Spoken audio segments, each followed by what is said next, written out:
이 회사가 무너지면 전 세계 AI 산업이 망합니다. 엔비디아도 애플도 마이크로소프트도 순식간에 멈춰버려요. 문제는 이 회사가 중국 바로 옆에 있는 작은 섬에 위치해 있고 중국은 2027년까지 이 섬을 점령할 준비를 하고 있다는 거죠. 4조 5천억 달러짜리 엔비디아의 운명이 이 조그만 섬 하나에 달려 있다는 게 믿기시나요? 지금 주식시장은 AI 열풍에 취해 있지만 이 거대한 리스크는 거의 아무도 이야기하지 않습니다. 오늘은 이 위험한 약점에 대해 깊이 파헤쳐 보겠습니다. 지금 주식시장에서 가장 핫한 건 단연 AI 관련 기업들인데요. 특히 매그니피센트 세븐이라 불리는 7개 기업이 S&P 500 지수의 3분의 1 이상을 차지하고 있습니다.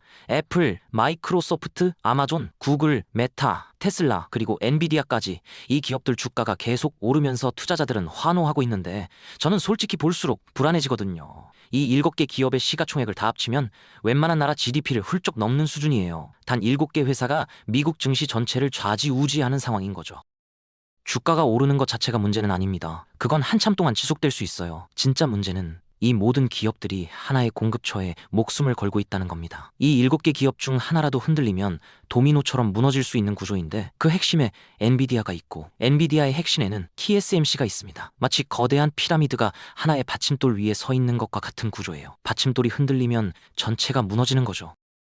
엔비디아 이야기를 먼저 해볼게요. 이 회사는 지난 몇 년간 AI 칩 수요 폭발에 힘입어 미친 듯이 성장했는데요. H100이나 B200 같은 칩들이 날개 돋친 듯 팔리면서 지금은 S&P 500에서 가장 큰 기업이 됐습니다. 시가총액이 4조 5천억 달러에 달하고 지수에서 차지하는 비중만 7%가 넘어요. 주가 수익 비율이 50 정도 되는데 이게 무슨 뜻이냐면 지금 수준의 실적이 50년간 이어져야 투자금을 회수할 수 있다는 겁니다. 그만큼 시장이 엔비디아의 미래 성장에 거대한 베팅을 하고 있다는 뜻이죠. 투자자들이 이 정도 프리미엄을 주는 이유는 앞으로도 계속 성장할 거라고 믿기 때문이에요. 매그니피센트 세븐 기업들 중 애플만 빼고 나머지는 전부 엔비디아 칩을 사들이고 있거든요. 마이크로소프트는 자사 데이터 센터에, 아마존은 AWS에, 구글은 클라우드 서비스에, 메타는 AI 모델 학습에 엔비디아 칩을 대량으로 투입하고 있습니다. 챗 GPT 하나 돌리는데도 엔비디아 칩이 수천 개 들어간다고 하니까요. 수요가 어마어마하다는 건데 여기서 많은 사람들이 착각하는 게 하나 있어요. 뉴스나 유튜브를 보면 엔비디아가 칩을 만든다고 하잖아요. 근데 엄밀히 말하면 틀린 표현입니다. 엔비디아는 칩 제조사가 아니라 칩 설계사거든요. 데이터 처리 방식, 메모리 배치, 전력 효율 같은 아키텍처를 설계하고 CUDA 같은 소프트웨어 스택까지 개발하지만 정작 그 칩을 물리적으로 찍어내는 건 다른 회사가 합니다. 엔비디아의 진짜 가치는 지적 재산권에 있어요. 설계 도면을 그리는 회사인 거죠. 애플도 마찬가지입니다. 아이폰에 들어가는 A19 칩이나 맥북의 M5 칩을 자체 개발했다고 하는데 설계만 하는 거지 만드는 건 아니에요. 그럼 대체 누가 만드느냐? 바로 TSMC입니다. 타이완 세미컨덕터라고 불리는 이 회사가 엔비디아 칩도 애플 칩도 전부 생산해요. 세계에서 가장 뛰어난 반도체를 만들 수 있는 곳이 사실상 여기밖에 없거든요. A100, H100, H200, B200까지 AI 혁명을 이끄는 모든 칩이 이 회사 공장에서 나옵니다. 퀄컴의 스냅드래곤, AMD의 라이젠 프로세서도 상당 부분 TSMC에서 생산되고요. 현대 기술 문명의 심장부가 이 회사 하나에 집중돼 있는 셈이에요. 우리가 매일 쓰는 스마트폰, 노트북, 게임기 안에 들어있는 핵심 부품이 전부 여기서 나온다는 겁니다. 이게 왜 위험하냐고요? TSMC가 대만에 있기 때문입니다. 대만이라는 작은 섬에 전 세계 첨단 반도체 생산의 80에서 90%가 집중돼 있어요. 미국 정보기관에 따르면 시진핑은 늦어도 2027년까지 대만을 침공할 수 있도록 군사력을 준비시키고 있다고 합니다. 중국은 상륙작전용 신형 함선을 건조하고 있고 병력과 장갑차를 수송할 수 있는 대형 페리 70척을 2006년 말까지 완성할 예정이에요. 이건 그냥 일반 선박이 아니라 군사 목적으로 특별히 설계된 것들입니다.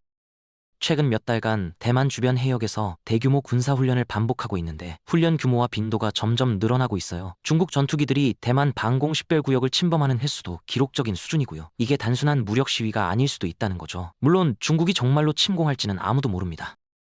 하지만 AI 산업 전체가 대만에서 칩의 80에서 90%를 생산하는 단 하나의 회사에 의존하고 있다는 사실은 상당히 불안한 구조예요. TSMC 측에서도 공장을 대만 밖으로 옮기는 건 사실상 불가능하다고 인정한 바 있습니다. 그럼 TSMC에 문제가 생기면 다른 데서 칩을 만들면 되지 않느냐 이렇게 생각할 수 있는데요. 현실은 그렇게 간단하지 않습니다. 엔비디아와 애플이 설계하는 3나노미터, 4나노미터급 최첨단 칩을 생산할 수 있는 회사는 전 세계에 딱 2곳뿐이에요. TSMC와 삼성입니다. 인텔도 있지 않느냐고 할 수 있는데 인텔은 아직 이 수준의 미세 공정에서 경쟁력을 갖추지 못했어요. 자기네 칩 만들기도 버거운 상황이죠. 왜 이렇게 만들 수 있는 곳이 적은지 설명드릴게요. 3나노미터, 4나노미터 공정은 현존하는 가장 정교한 기술인데요. 참고로 사람 머리카락 굵기가 약 7만 나노미터거든요. 이 트랜지스터들은 머리카락보다 3000배에서 4000배나 작습니다. 원자 몇 개 수준의 정밀도를 요구하는 거예요. 이렇게 미세한 트랜지스터를 만들려면 극도로 정밀한 장비가 필요한데 이 장비를 만드는 회사는 네덜란드의 ASML 딱 하나뿐입니다. 전 세계에서 유일하게 극자외선 노광 장비를 만들 수 있는 회사예요.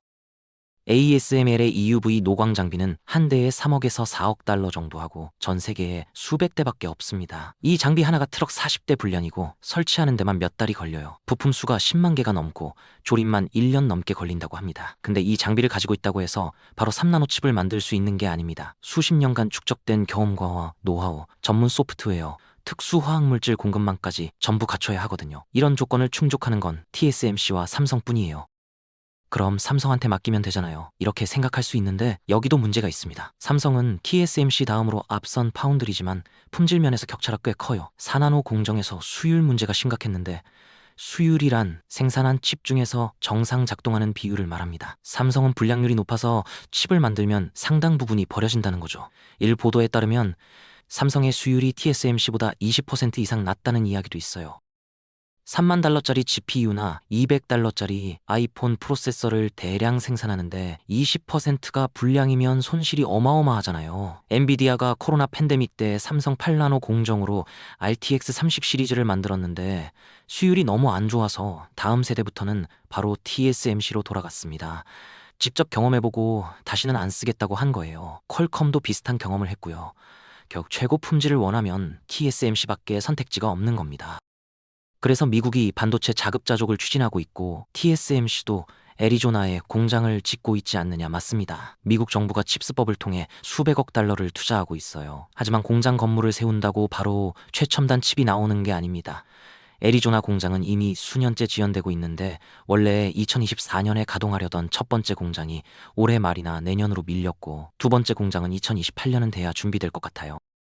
반도체 공장이 얼마나 복잡한지 아세요? 수술실보다 공기가 깨끗해야 하고 작업자들은 먼지 한 톨 안 떨어지게 전신 보호복을 입어야 합니다. 먼지 입자 하나가 수백만 달러어치 웨이퍼를 통째로 망칠 수 있거든요. 클린룸의 공기 청정도는 일반 병원 수술실의 1만 배 수준이에요. 수십억 달러의 투자, 수천 명의 전문 인력, 특수 가스와 화학물질 공급망까지 전부 현지에 구축해야 하는데 미국에는 아직 이런 인프라가 제대로 없습니다. 인력 문제도 심각해요. TSMC, 대만 공장의 엔지니어들은 수십 년간 3나노, 4나노 공정을 다뤄다 온 전문가들인데 애리조나에서는 그런 경험을 가진 인력을 구할 수가 없었습니다. 결국 대만에서 엔지니어들을 비행기로 데려와야 했어요. 문화 차이도 있고 미국 엔지니어들이 대만식 근무 강도를 따라가기 힘들다는 보도도 있었습니다. 대만에서는 주 60시간 이상 일하는 게 당연한데 미국에서는 그게 안 통하거든요. 이런 기술력과 노동 문화는 하루아침에 옮길 수 있는 게 아닙니다. 설령 애리조나 공장이 정상 가동된다 해도 당장 최신 칩을 만들지는 못합니다. 계획상으로는 4나노 공정부터 시작하는데 애플의 A19나 엔비디아의 B200은 3나노고 곧 2나노로 넘어가거든요. 항상 한두 세대 뒤처질 수밖에 없는 구조예요. 미국 땅에서 진짜 최첨단 칩을 대량 생산하려면 아마 10년은 걸릴 겁니다. 그때까지 대만이 안전하다는 보장이 있을까요? 그럼 만약 중국이 정말로 대만을 침공하면 어떻게 될까요? TSMC 측에서는 중국 점령 하에서 서방에 계속 공급하는 건 불가능하다고 밝힌 바 있습니다. 왜냐하면 TSMC 공장은 미국산 고급 장비와 소프트웨어 글로벌 공급망에 의존하고 있거든요. 중국이 공격하는 순간 이 모든 게 끊깁니다. ASML 장비의 유지 보수, 미국 소프트웨어 업데이트, 일본산 화학물질 공급 전부 중단돼요.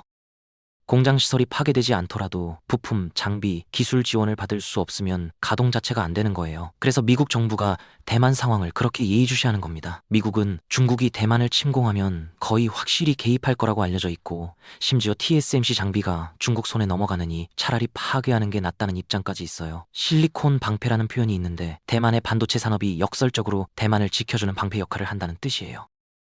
워싱턴에는 비상시 대만의 핵심 엔지니어들을 대피시키거나 공장 장비를 원격으로 무력화하는 계획이 있다는 소문도 있습니다. 중국 입장에서 대만을 점령하더라도 서방 기업들에게 최첨단 칩을 계속 수출할 리가 없잖아요.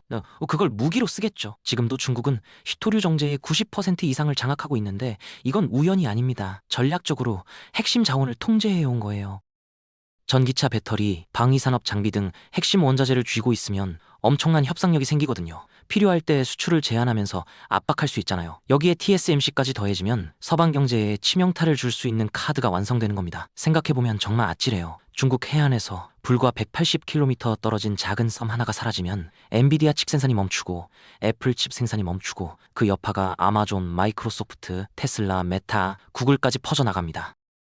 주식시장 버블을 예측하는데 탁월했던 스티브 아이스먼에게 지금 가장 주시해야 할 리스크가 뭐냐고 물었더니 그는 단호하게 지정학적 리스크라고 답했습니다. 대만과 TSMC에 대한 의존도가 너무 높다는 거죠. 2008년 금융위기를 예측해서 빅쇼트의 주인공이 된 사람이 지금은 대만을 보고 있다는 겁니다. 저는 세상이 끝난다거나 당장 폭락이 온다고 말하려는 게 아닙니다. 다만 지금 시장이 너무 낙관적인 것 같아서요. AI 붐에 취해서 이 거대한 리스크를 간과하고 있는 건 아닌가 싶습니다. 우리가 투자하는 돈의 상당 부분이 결국 저 작은 섬 하나에 달려 있다는 걸 한 번쯤 진지하게 생각해 볼 필요가 있지 않을까요? 카드로 쌓은 집처럼 맨 아래 카드 하나가 빠지면 전체가 무너질 수 있다는 걸 기억해야 합니다. 여러분은 어떻게 생각하시나요?